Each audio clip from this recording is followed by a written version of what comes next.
Peter è il nome con cui i russi chiamano familiarmente San Pietroburgo, detta anche la Venezia del Nord, la città degli dei, la città dei giganti. È una città davvero unica, soprattutto per una particolarità.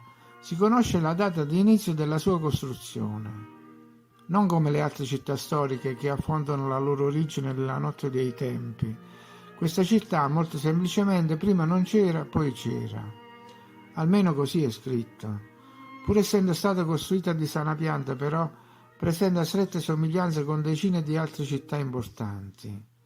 E i suoi monumenti sono talmente maestosi che ora i russi si chiedono come sia stato possibile ottenere questo miracolo in solo 200 anni.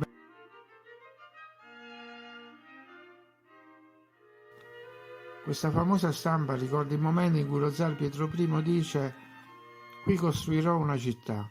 Così nell'anno 1703 comincia l'edificazione.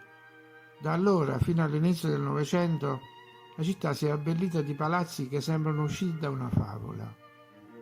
La sfida più grande è stata la costruzione della cattedrale di Sant'Isacco, che è andata avanti per un secolo e si è svolta sotto i vari successori di Pietro.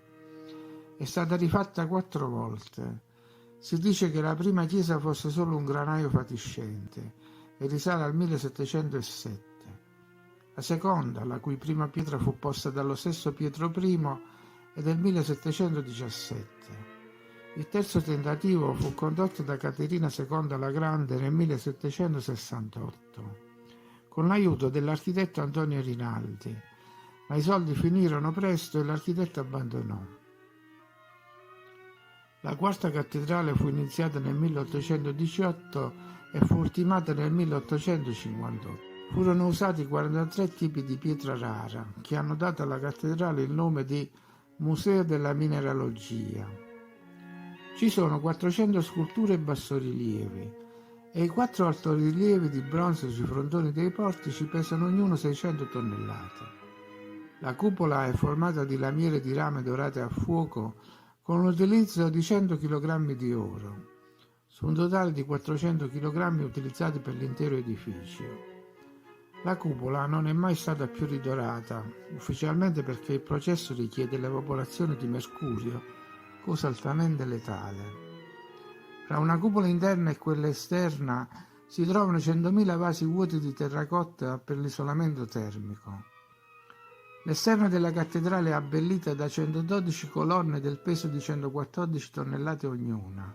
Si tratta di colonne monolitiche di granito rosso trasportate dalle cave in Carelia e levicate sul cantiere con la sabbia.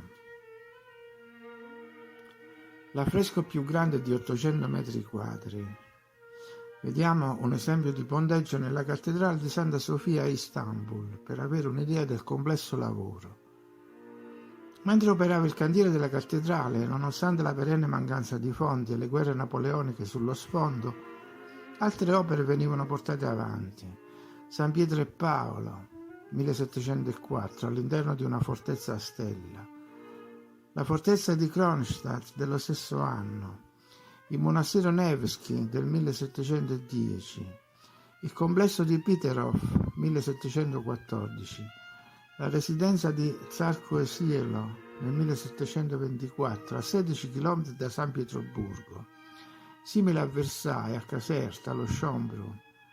Il Palazzo d'Inverno del 1730, l'Ermitage 1754, il Palazzo di Marmo 1760, il Palazzo di Alessandro 1792, la Cattedrale di Kazan 1801, la Colonna Alessandrina 1830, il Palazzo Mariinsky 1839, la Chiesa del Salvatore sul sangue versato 1883, la Cattedrale di San Nicola della Marina 1903.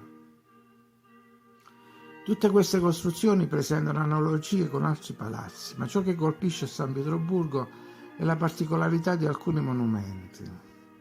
La soglia della cattedrale, per esempio, presenta gradini di diversa grandezza a destra e a sinistra, come se fatti per 2 tipi di persone, di cui uno più grande del normale. Lo stesso dicasi per l'altezza delle porte di molti edifici. Le statue dell'Ermitage, se fosse stata solo una ad essere levicata con una sabbia, dopo mesi di lavoro, ma sono tante e tutte uguali. I pavimenti, che sono in realtà perfetti mosaici, le porte enormi, le finestre enormi, i reperti di enormi dimensioni, sedie, tavoli, vase, posate, braccialetti e amuleti, l'imponente colonna alessandrina, levicatissima in ogni centimetro quadrato, il portone della cattedrale, quasi impossibile lavorare il metallo in quel modo. Tutto un bel mistero.